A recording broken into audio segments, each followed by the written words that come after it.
happen to be a Jewish American. And within that category, I happen to be an educator. I am a college professor, and I take that as a sacred role. It is through education that people learn about each other. It is through education that people realize they've been fed lies their entire lives. Hello, my name is Stanley Heller. Welcome to the Struggle Video News. We start with a neat action, projecting vital messages on a famous bridge in London.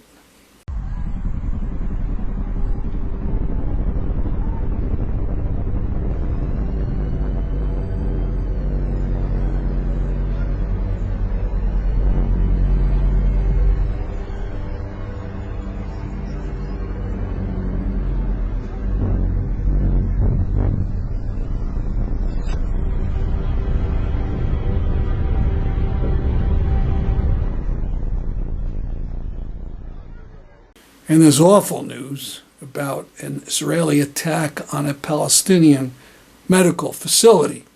It actually took place several months ago, but the media is just reporting on it now. Reuters wrote, an Israeli shell struck Gaza's largest fertility clinic in December.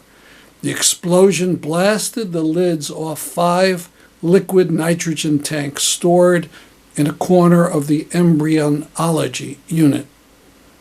As the ultra-cold liquid evaporated, the temperature inside the tanks rose, destroying more than 4,000 embryos, plus 1,000 more specimens of sperm and unfertilized eggs stored at Gaza City's Al-Basma IVF Center. For hundreds, that means their last hope of having children had been extinguished. Another example of an Israeli attack on a Gaza medical facility as part of the total destruction of all society there to make the whole area unlivable so the trucks get through and more people don't die of starvation. What kind of life are they going to have? You're going to have 2 million people just living off of donations indefinitely. The schools have been destroyed. Universities have been blown up. All aspects of Palestine culture in Gaza.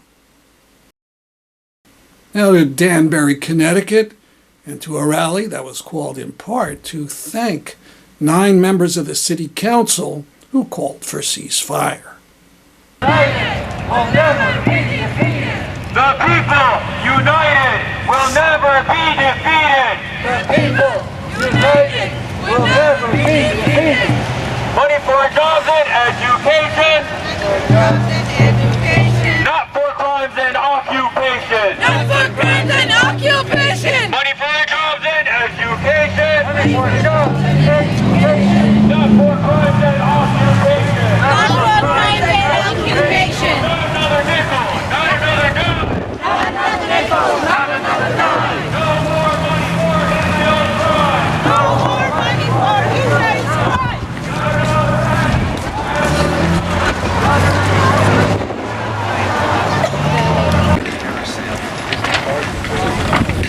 I would hold it in front of you. I just want to read a couple paragraphs from what this letter that was somehow controversial, it became a front-page article in the Danbury News Times. Here's just a couple things they wrote. To date, there have been more than 130,000 casualties in the Ukraine, Palestine, Myanmar, and Sudan. Even with a cyber library of information and images that aptly illustrate the size and consequences of these conflicts, it is difficult to wrap our heads around the monumentality of what is happening. In a world of Goliath problems, what can David do? What can Davids do? But then later they said, during the past 2 months, residents in our community have passionately shown up to Danbury City Hall meetings and implored us, the representatives of one of America's most diverse cities, to do what we can do to address the ongoing atrocities that are happening outside our borders. They have reached out to us with mounting frustration and growing horror as their loved ones and fellow men and women have endured displacement, injury, starvation, and death in Gaza. They regard the work of international and their national leaders woefully falling short of expectations as more men, women, and children mercilessly die. There is power in numbers, and we appeal to you in our collective voice to use your power and your collective voices to offer a promise of a peaceful spring this year to the people, to the people of Gaza. And it was signed Andrea Gartner, Ryan Hawley, Diane Lapine, Sean Ratchford, Gary Simone, Holly Robinson, Joseph Britton, Lucian Giordano, Jeffrey Tomczyk. Could we get a round of applause or some noise for those folks? That was a great thing they did. And then at the next city council meeting, one person got up and said they were anti-Semitic. And all of a sudden, that's a front page article. One person. Now, it was more than that. There was people on social media, Mr. Anonymous, Mrs. Anonymous, brave people who don't even put their name to scream and yell. You know, ridiculous. If you read the whole article, the whole letter, the word Jew is not mentioned, the word Jews is not mentioned, the word Israel is not mentioned. And that's anti-Semitic? Ridiculous, contemptible. They had an eloquent letter expressing sympathy for people in Gaza, something very appropriate, and we utterly reject this nonsense that being for human rights and being for Palestinians is in any way anti-Semitic. Yeah. There's a number of people who would like to have remarks, and I'm going to call on Justine McCabe, who is going to read a short poem.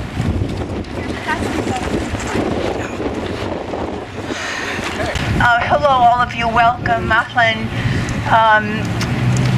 In our support for Gazans and Palestinians, and we like they are from a distance mired in violence and the most brutal parts of all of us, certainly for them. And so in the midst of that, I'd like you all to remember, we all remember the incredible cultural heritage and cultural richness of Palestinians that is being damaged also. So in the midst of this, I'd like to read to you a poem that was just published. It's not titled by Nasser Rabah from Gaza, and it speaks to the incredible spirit of Palestinians in the midst of this horror, this beauty and depth can be recounted. So it's not titled, it's from December 30th, 2023. And a day goes by and tanks, and the sky a festival of kids flying kites, and blood flowed behind a panting car. And a day goes by and the planes, and the tent of the displaced makes a bet with time. Winter is late. And a day goes by, and the snipers, and the market itself has no salt. So I said, no worries, the merchants have plenty of sadness. And a day goes by and artillery, but my neighbor's funeral passes along slowly. Why rush at a time like this? And a day goes by, and the newscasts, and when evening came, it was a bit joyous to find us all there with none missing except the house. That's Nasser Rabah. Thank you.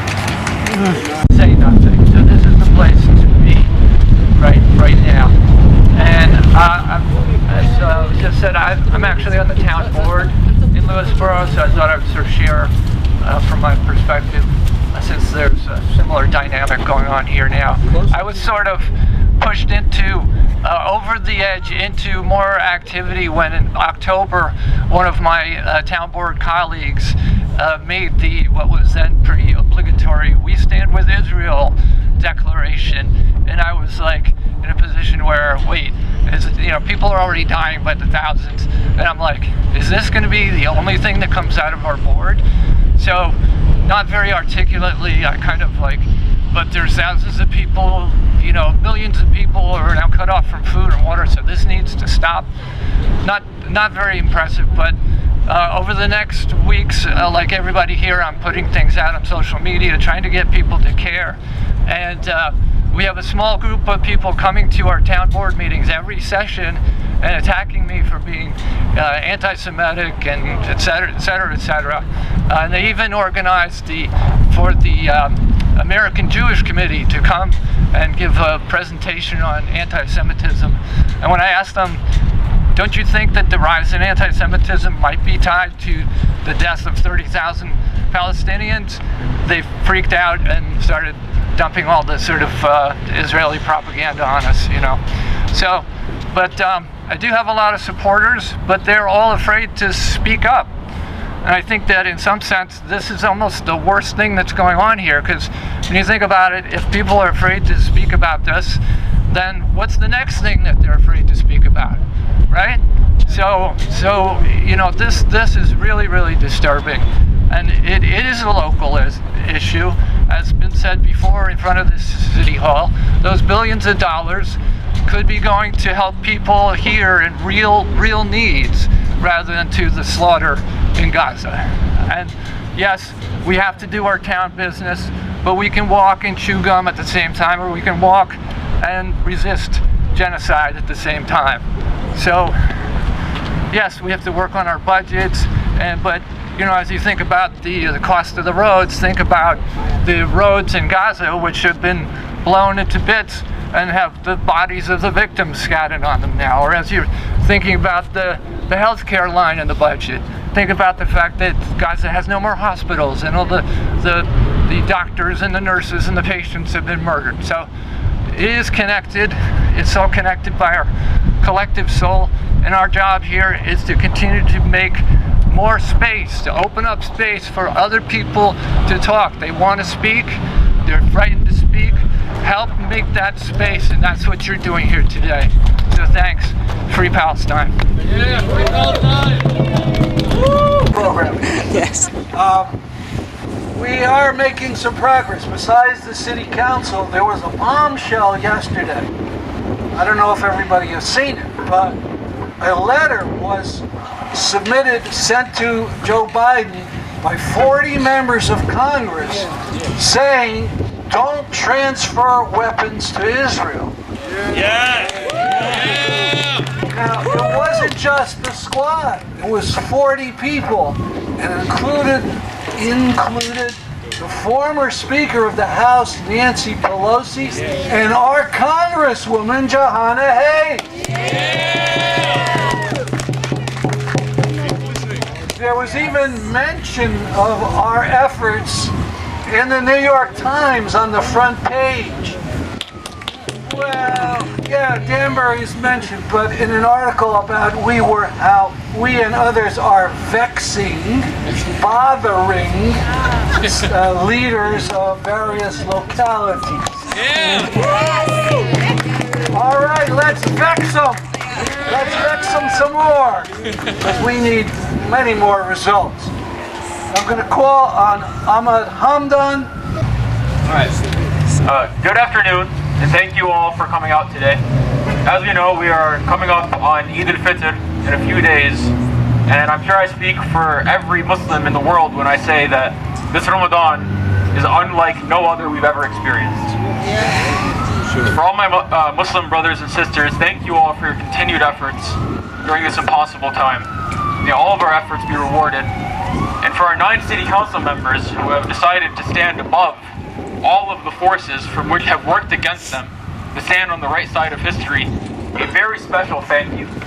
from not only our community, but from all of us who have seen the darkest of times over the last 6 months. Please give them a round of applause.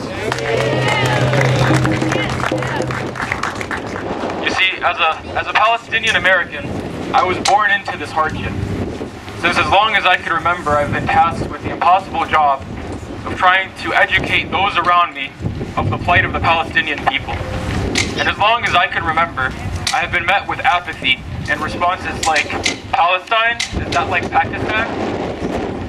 In fact, it wasn't until October 7th and the tragedy that followed that many around me began to not only open their eyes and their ears to the plight of the Palestinian people, but their hearts. Because I, like many others, have had my heart broken every day for the last 6 months. As we see ourselves and our children in the 40,000 men, women, and children murdered in Gaza. As we see our own active duty military members making the ultimate sacrifice of self-immolation. As we see 7 foreign aid workers' lives ruthlessly taken away from them. We have been begging the world to hear our cries for help. Despite the darkness, many have begun to light their candles to cast away the darkness, no matter how small their light may be. It is clearer now more than ever that it is impossible to justify Israel's actions. We can see this change of rhetoric coming from even the highest of powers, as Stanley has mentioned. And all of this is possible because of people like us, and people like our city council members lighting their candles day after day, week after week, and month after month. For the city council members who have not yet lit their candle, we challenge you to imagine the world that you want to forge for your children and your children's children. And perhaps we could get him to say a couple words about the excellent position that the Unitarians have taken on this. Squeeze it in real close. Can y'all hear me? Yes. I really wish I had seen Stanley's email about this before I left the house today, thinking, just going back and forth from the car to the church, I don't need a warm coat. True. That'll teach me. I'm Tony Lorenzen. I'm an ordained Unitarian Universalist minister, and I want to share with you the Unitarian Universalist Association, our national denomination's position, that the Unitarian Universalist Association has called for an immediate unilateral ceasefire since October. Yeah. And has called for the United States to acknowledge its complicity in arming the military in Israel. And calls for immediate and extraordinary humanitarian aid. So that's where the Unitarian Universalist Association has been all along. And I wanted to share that with you. Thank you. Someone recently asked me as a minister for moral clarity on this. And I thought that, as is the case with many things, what they wanted was a minister to take their side. And I thought more, I said, moral clarity is easy. Don't kill each other to settle your problems. Yeah, right. Don't practice Islamophobia. Don't practice anti-Semitism. Don't steal people's land. Moral clarity is easy. Yeah. What we don't have is political clarity. But we can't get to political clarity until violence stops. Right. So please continue in your call for the ceasefire and humanitarian aid and letting everyone be free. Thank you. Thank you. Woo. Yeah, real faith. Later, the protests moved down to Main Street. No justice, no peace. What do we want? Justice. When do we want it? Now. If we don't get it, shut it down. If Gaza doesn't get it, shut it down. If Danbury doesn't get it, shut it down. If Rafah doesn't get it, shut it down. Hey, you look real good from this side. Boy, there's a lot of people supporting Palestine, supporting justice, and opposing genocide. Ceasefire now! Ceasefire now! Ceasefire now! Ceasefire now! Ceasefire now! Ceasefire now! Ceasefire now! Palestine! Free, free Palestine! Free, free, free Palestine! Free Palestine! Money for jobs and education. Not for crimes and occupation. Thank you. Hi everyone, my name is Erin Walsh. I don't really public speak, so please bear with me. It brings me joy to see everyone here today, even though we are here under awful, horrible circumstances and coming out and disrupting. I am happy to see everyone out here disrupting. We need to keep showing up and disrupting. Yeah! And I want to shout out respect and solidarity to everyone who voted uncommitted. We had 11.5% uncommitted Democrats in Connecticut. And we know that voting will not end this genocide, but we do know that's what politicians care about. Yeah! And they see where we stand. And we're going to keep showing up and showing them where we stand. Yeah! No justice. No peace! No justice. No peace! Free Palestine. Free Palestine! Because come November, we'll remember! Come November, we'll remember! So no ceasefire, no vote! No ceasefire, no vote! No ceasefire, no vote! No ceasefire, no vote! We have another speaker, probably the final speaker, and then we're going to go back.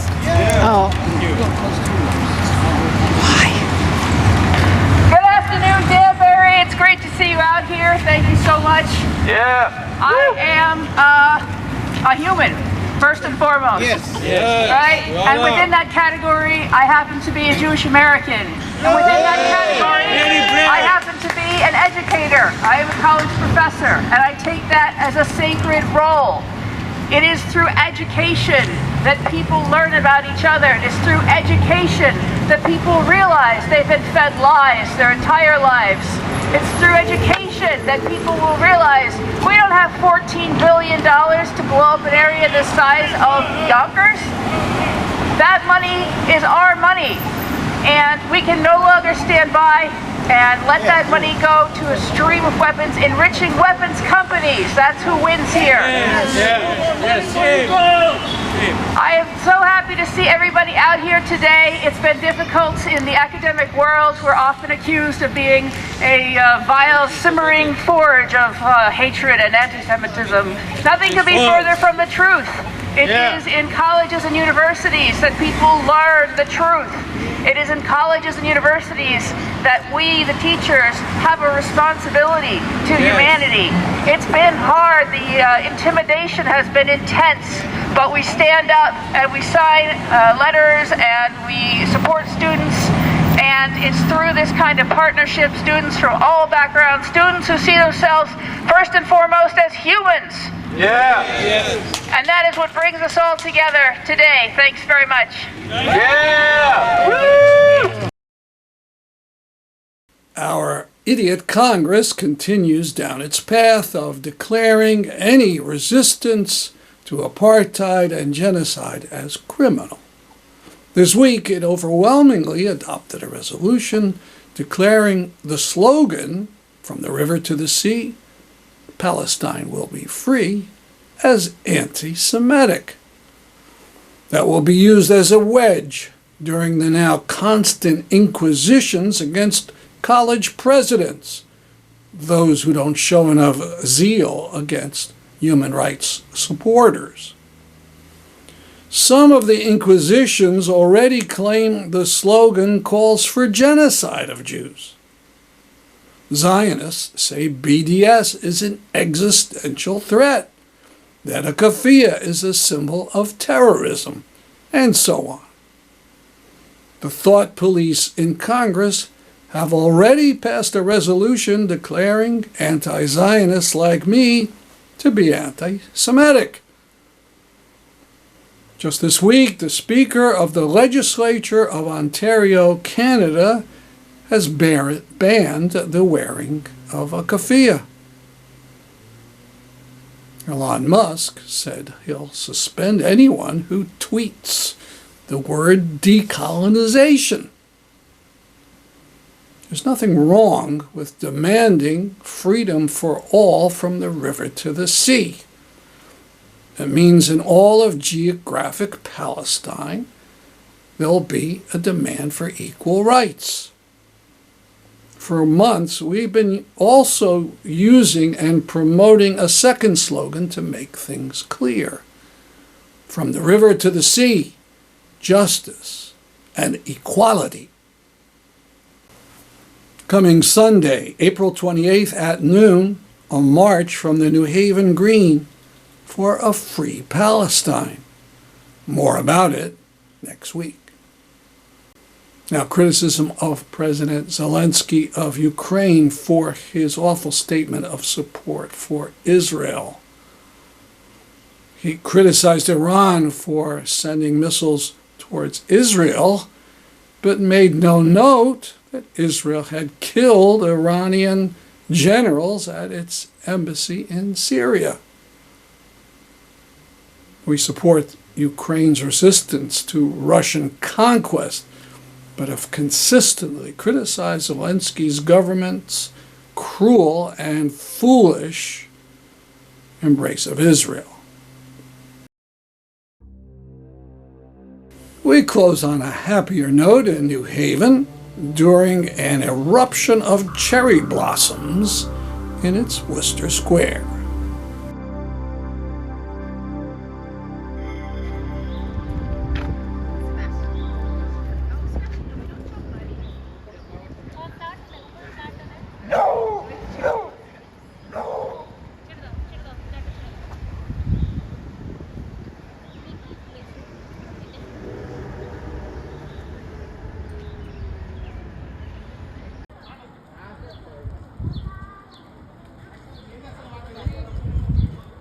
That's our program for today. See you next week at this time. I'm Stanley Heller for the Struggle Video News.